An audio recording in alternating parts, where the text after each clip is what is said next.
Hello, it's me, Jack-a-Lopium. Welcome along. We are here looking at a bit of a bonus episode, bit of a one-shot review episode. This was going to be looking at Aria Chronicle, which isn't the Legends of Aria, which is the free MMORPG covered by my buddies over at the Gallows channel quite recently. I'll put a link in the description to their channel, to his channel, and you can go and check that out for yourself. It's a free MMORPG, so yeah, it's free. It don't cost you a bean. But yeah, this is Aria Chronicle. What is Aria Chronicle? Just gonna go into my existing profile. It is it's level 5. Let's go and have a look. And we load in. It is a JRPG. It is an indie turn-based JRPG by Studio N9. But wait, before you click away, come back. Yeah, I don't want you clicking away just because it's a JRPG. It has some nice party-based loot grinding type systems. This is us. This is what you see to start with.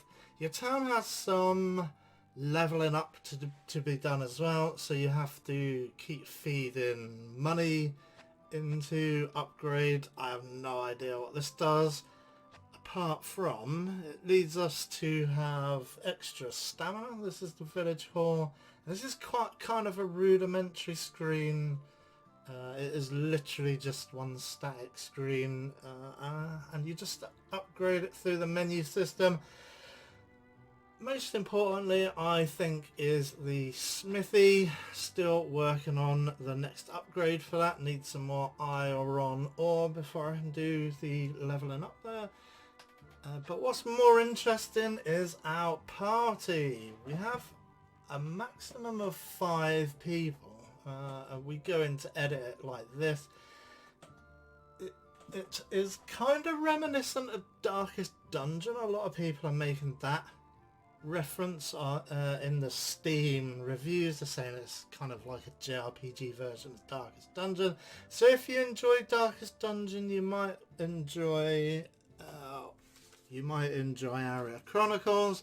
This is the party we're currently using. We are using a ranger, a druid, which is a cool character who immediately keeps your team healed up through a regeneration spell. We've got Natalia, who's a rogue. She is the party's main DPS character. We've got Priya, who's a snake charmer, and Aria, who's the main character. You actually get to choose the job of your main character to begin with. I've gone with a warlock even, not a warlord. I'll show you what I mean. Let's go back to the loading in screen. Let's start a new profile. I'm gonna start it on normal. Why not?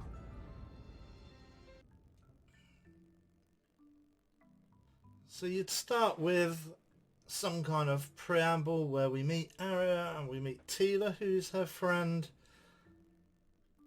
There you go. These are the 2 main characters. Tila the princess, and no, Aria the princess, sorry, and Tila is her bodyguard. There's also Garom, who is some kind of court official. But yeah, I won't read this out. All the voices are in Japanese voiceover, so there's no English voiceover. So I've just completely turned those off for right now. I know some people do like Japanese voiceover stuff, especially in JRPGs, but I'm not really one of those people. I can't really understand what they're saying, so I don't really need to listen to it. But overall, it's pretty good. The voice acting is good, so just because it's not really my thing.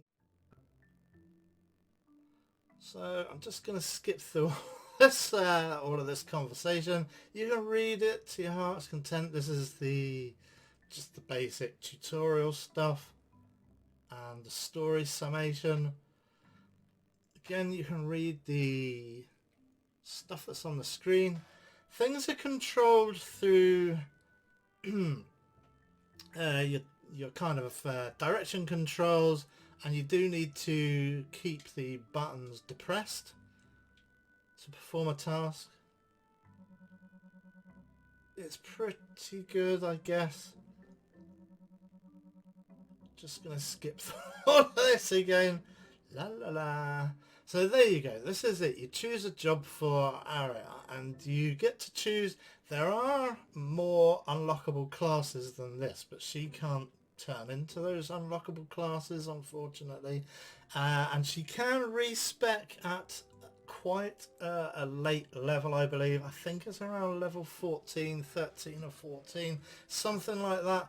I'm only at level 5, so it doesn't really nothing really for me to worry about just yet. But yeah, you get to choose between a warrior, a paladin, which you've already got one of as Tila. I do have a second paladin. They are pretty useful. You can choose a rogue, which is the main DPS class. Pretty good choice, but a lot of the metagame is saying that Aria should be commanding from the back more than a DPSer from the front, where she could be in constant danger there. I don't know if it's insta game over if she falls, but she could be a mage, a warlock. That's the one I've got. I've got a warlock. Got a ranger. They're pretty good. They've got a range. Get it? They've got a range of status arrows, which will apply either a burn or a lightning effect, which stops enemies from performing their special skills. We've got an invoker, which is the DLC. I think it's only about like a $1.50, something like that, so it is worthwhile just popping and grabbing the invoker as well. There's either a druid, who is a kind of healer, or he lays down some either healing auras or damage auras for the enemies. We've got a priest, who's like a kind of also a healer, as you might expect. We've got a monk, who is another an unarmed combat character. There's a cook, yep, pretty interesting. Strengthens and heals allies. We've got an exile, who has got a pretty interesting character model. We'll look at that when we get into the game. And the final one is the charmer, which is a dancer, and that is also one that I've got. I do have a charmer. So I think, because we're not going to go with this, I'm just going to choose the invoker. She's just going to be the invoker class, just because we're not keeping this, but it does show off the DLC. Ooh, I've heard of them before, says Garam. He's kind of like the comic relief character, so take that as good or bad. Yep, just go through all of this speaking shenanigans. Shut your mouths. Right, enemy. I'm just going to show you this very quickly, just to keep the tutorial stuff on the screen, and I'll talk you through it, just so you got a basis of what's going on. Lady Aria, says Tia, this is your first time in an actual battle.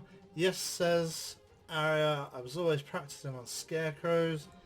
I know you've had combat training, blah blah blah. In a battle, the order, so turn order matters as well. Speed attribute, higher speed acts first, so there are ways to improve your speed. When it's your turn, use an attack or a skill to take down the enemy. Alright. There you go. A lengthy tutorial is for the weak, says Tila. You must be strong, Lady Aria. I understand, Tila. Let's learn by doing. So standard kind of JRPG combat. We choose a skill from the menu, or we just do a standard attack. We don't really have any skills to use at this early stage, and I'm just going to use an Arcane Thirst on Aria this turn, concentration skills, and then we'll release that next turn. Yeah, bleeding. Ow. It is a good idea to use at least one tank character, as you might expect. Let's just wallop this guy in the face. Another thing that's good is if you score over damage, you will, and we'll probably get an explanation. Let's cast the Arcane Arrow on the second goblin. Zap! Right, overkill. As I've kind of mentioned, if you defeat an enemy by inflicting massive damage when their HP is low, overkill will be displayed depending on the number of enemies overkilled. You'll gain bonus XP, gold and items, which is really good. That's a really great concept. I mean, most JRPGs, my basic strategy is to score the lowest amount of damage to take out an enemy.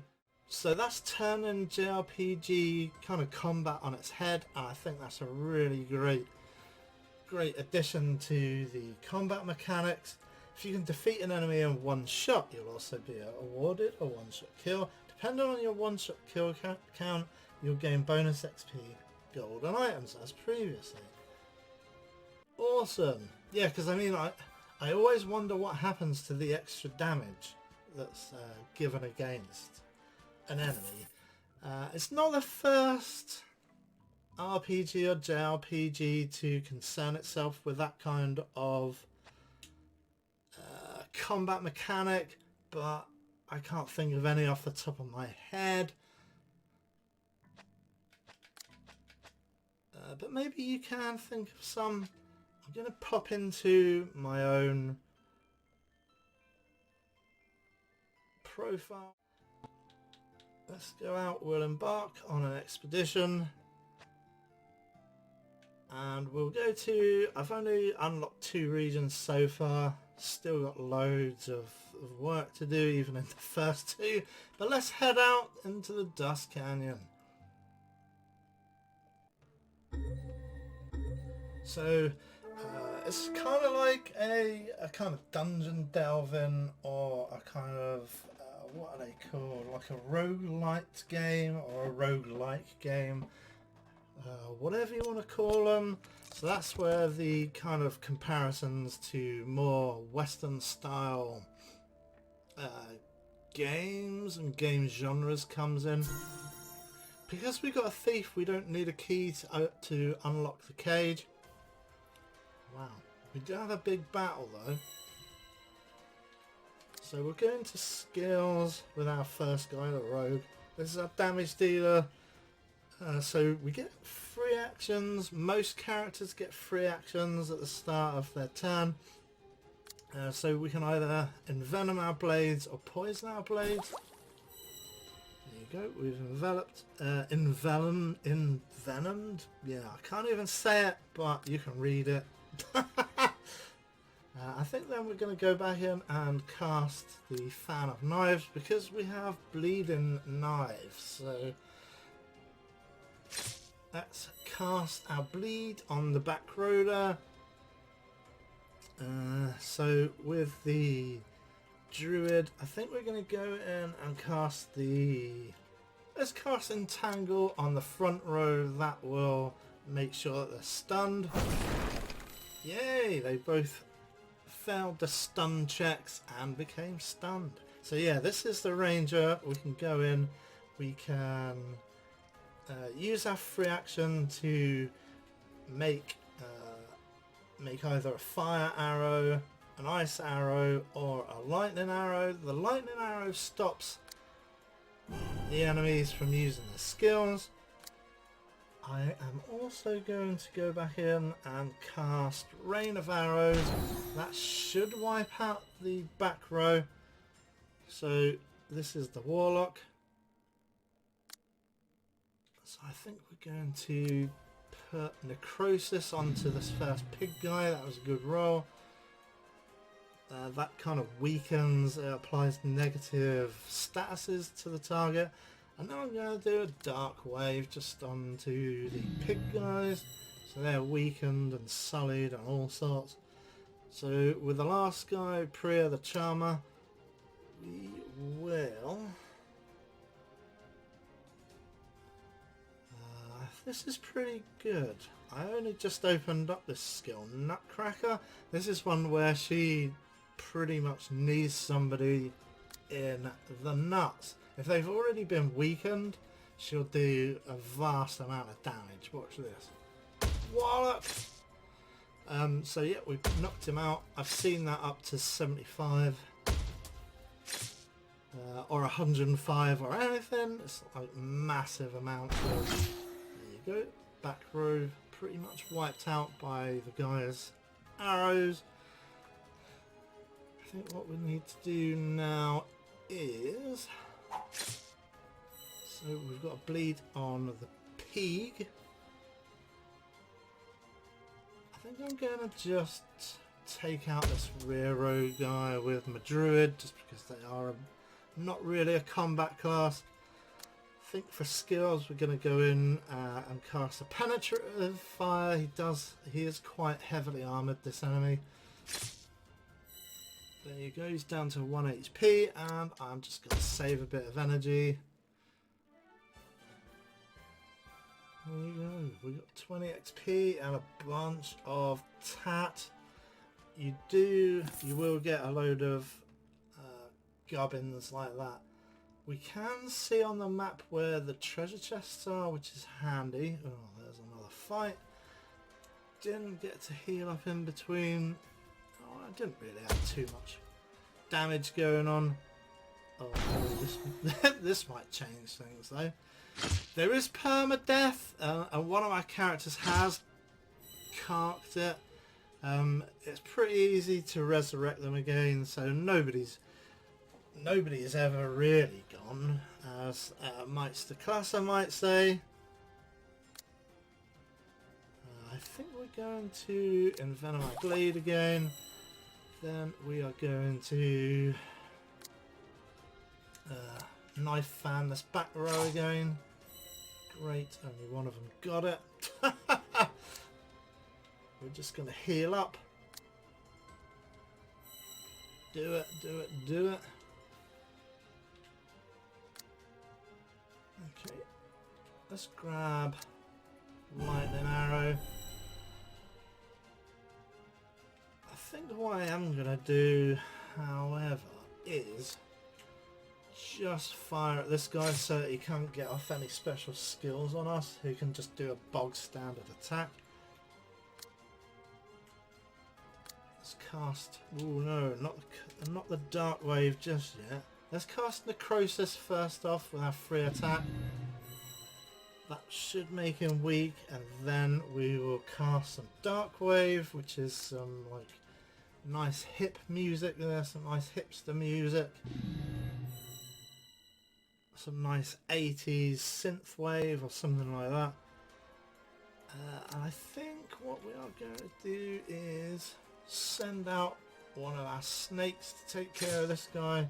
He's got a bleed, he's got all kinds of weakness attached, so let us... do I have a crowd control? Single target.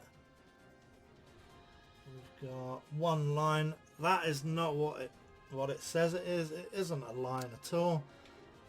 It's a row. It's either a back row or a front row. So where you see the word line, they really mean row. I'm just gonna attack with a standard attack.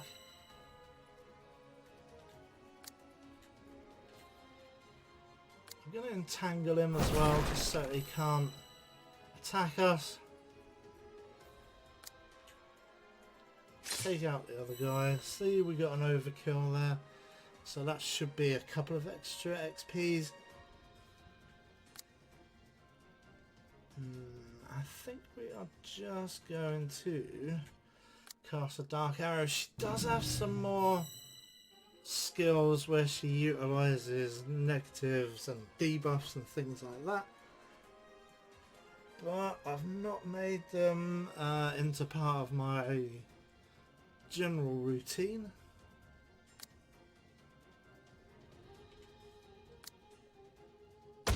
There you go. Good damage with a nutcracker. We need him in the nuts. He scored some good damage against us though. Oh boy. Thankfully we can look at our healing spells outside of combat. Oh man.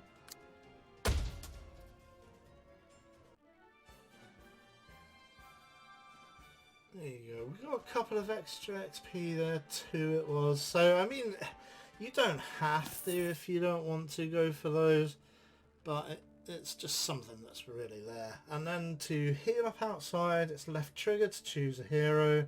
We want Ranvir, our druid, and we're just going to do it with single target. We can heal up by well, again it says one line, but it's really a row.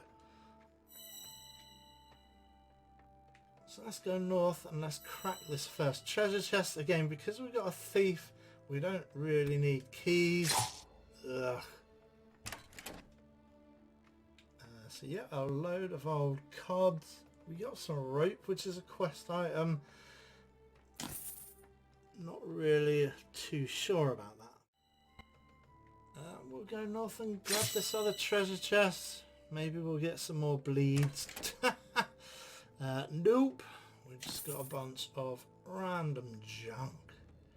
Yeah, and then off to the left hand side of the screen, you can see on the left hand side a red gauge with a heart at the bottom. That is our stamina gauge rather than a health gauge. So that ticks down every task we do, chips off a little bit of stamina, usually 2 or 3 stamina at a time. I'm just gonna go this way very quickly. There's nothing over here. Okay, let's go and grab the other treasure chest. Just make sure that we don't drop down dead while all these bleeds are on. There you go, we've got a load of rubbish. I think I only needed 1 more iron ore for the town upgrade, so we can pretty much upgrade the town when we go back there. I'm not going to grab that wild fruit. It just seems to give me the squits whenever I eat it, so... as well as in the game as well. Ho ho! So yeah. Let us envenom our blade. Gonna carry on with venom. Venom is bleed, and then poison is poison. So let us chuck out some knives onto the front row. So they've all got a bleed attached to them. Instead of entangling anybody, I'm gonna cast Thunderstorm, which should mean that we get thunderbolts at the end of each round. It's kind of, that'll pay dividends because there are so many enemies. And to keep the theme, the storm theme, I'm going to cast my lightnings. I think what we're going to do is Rain of Arrows. So that should take out the rear row, or at least chip down the health quite significantly. So let us... I'm going to cast Necrosis on that fellow right there. Then I'm going to do a Dark Wave, another bit of synth music on the front wave there, on the front row.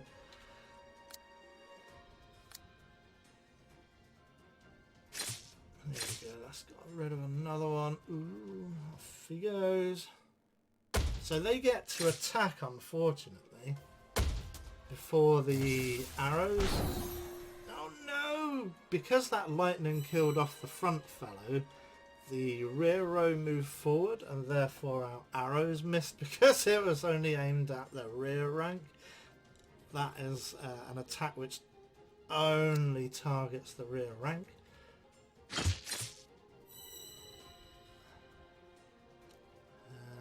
think what we do is I'm just going to chip off some health. No, I'm not. He's going to dodge. And there's the Doomsday Whistle. But I am going to carry on for a couple more minutes, I think. So I think we should cast a penetrative fire attack on this final guy. We shot him. We did get a couple of overkills there.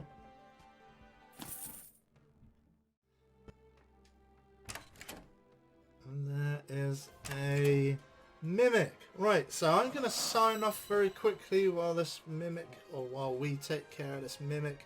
So yeah, I'd like to say thanks for watching. Hope you enjoyed it. Please do remember to leave a like, comment and subscribe if you want to see more strategy or RPG goodness. I upload episodes on Monday, Wednesdays and Fridays. With some bonus bits, this one being one of them bonus bits. Yeah, thanks for watching. Bye for now.